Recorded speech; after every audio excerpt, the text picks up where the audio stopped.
Stepney, who runs the branch line in Rudolph Valley with his friends for the narrow gauge lines, was restless, and moaned about his lot and lack of adventure. His driver often reminded him how lucky he was to be rescued by Rusty, the narrow gauge diesel engine, from the scrapyards, and that complaining was like looking a gift horse in the mouth. Stepney never really understood that gift horse thing. As far as he was concerned, he was not as useful as he thought he could be. He often met Rusty as she busied herself around the narrow gauge line, repairing this, building bridges, clearing branches from the tracks, in fact just being thoroughly useful each and every day. One day they met up and Stepney told her about his discontent. Rusty looked at him angrily. "So you think you'd like to do my job, do you? I can tell you, my driver and I were only the other day saying how lucky you were, always traveling around the valleys with happy visitors who are always kind and polite to you. All I get is hurry up and do that, go there, go here, do this, do that, all in the space of a few minutes. You count your blessings, Stepney. Mark my words. It can be awfully tough being a working engine." Stepney looked downcast. He knew she was right. After all, she had saved him from scrap. "I'm sorry, Rusty. But you know, it's just different. Well, I'd just like to do something a bit different. Like taking Thomas's train as a special treat. That's all I ask." Rusty knew exactly what Stepney was trying to say, so she promised to try and help him. That evening she spoke to her driver, and as they chatted, the Fat Controller arrived. He had some difficult work for Rusty, and after he had given her driver the instructions, her driver spoke to the Fat Controller about Stepney. The Fat Controller smiled. "A bit bored, is he? Well, I'll teach him what it's like to be a real working engine. Just wait and see." Early the next morning, after Firelighter had set Stepney's fire, his driver and firemen arrived. They were not happy. "You see what you've done with all of your moaning, Stepney? The Fat Controller scheduled us to help Toby and Mavis work the stone quarry. Maybe this will teach you to stay quiet in future. The only thing moaning is good for is making things worse." "Oh well, orders is orders." And off they went. Stepney felt sorry for his driver and fireman, but he was very excited and sped along the line through the beautiful countryside.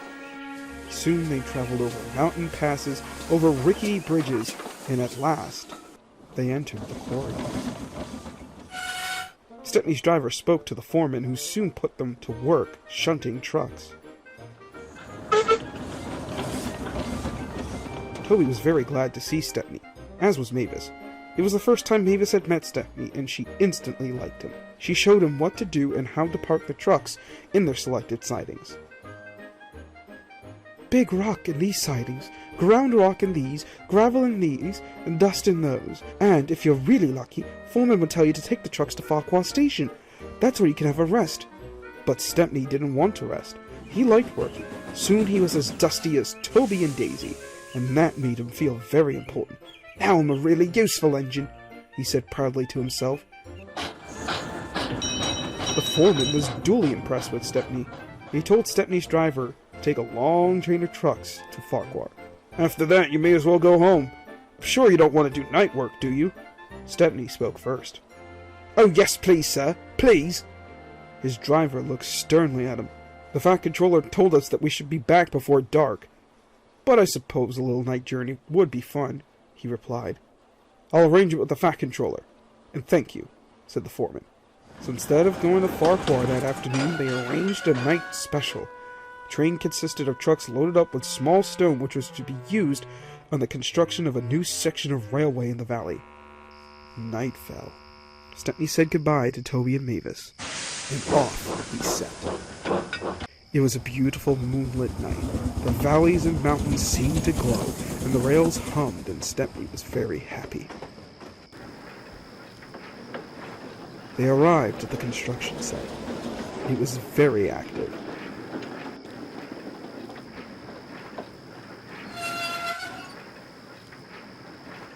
Stepney shunted his trucks into a siding, and after his driver had a quick word with the foreman, they set off for home.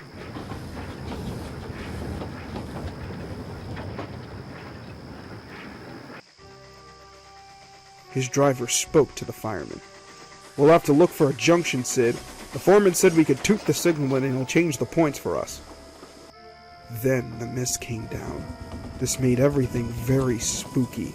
The line took them through deadwood forests, at the bottom of which was a signal box, and then the junction.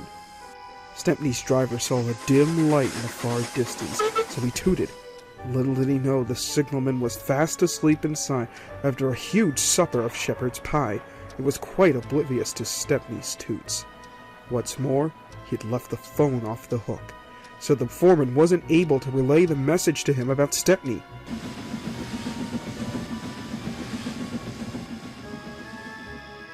Stepney saw a green signal light ahead. "Must be okay, Sid. The signal's green, so home we come." But the points were set to the wrong direction. Stepney nor his driver noticed this, and in any event, they wouldn't have known which way was home.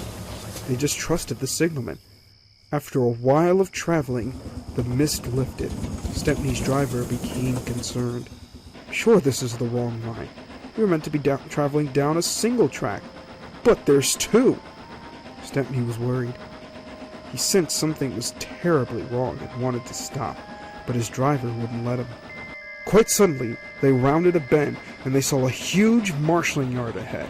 Worse still, Stepney realized it was a diesel yard, and that meant scrap, smelters, and breakup sheds. The very thing he had once escaped from.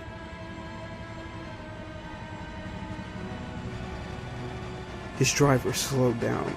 They crept through the yards. Eventually they came to Buffer's End. The rail ran along huge smelting sheds. The smoke lit by huge fires that made Stepney shudder. His driver and fireman alighted. His driver spoke to him. "We're going to see the foreman. He's bound to help us. Just stay quiet and all will be well." Stepney watched them go. As soon as they had vanished from sight, diesels appeared.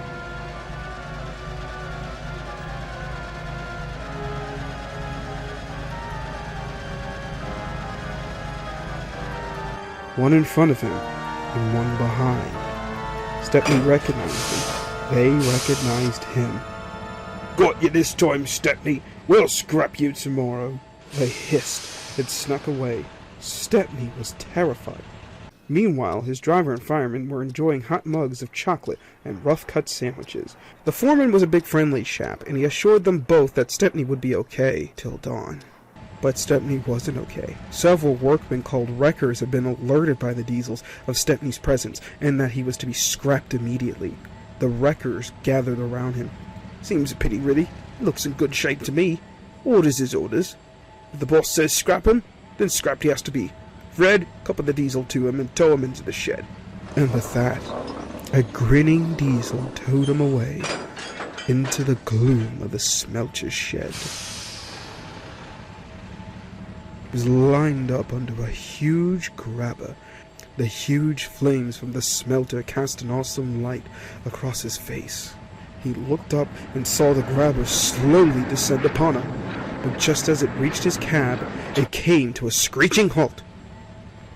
Stepney is most relieved.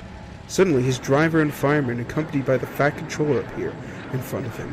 The Fat Controller gave him a stern telling off, his words short and blunt. "Go home, Stepney, and never stray again." And ever since that day, Stepney never moaned about his lot in Bluebell Valley, but chats to Rusty about his great misadventure. Rusty secretly thinks that Stepney was awfully brave, but she keeps her thoughts to herself.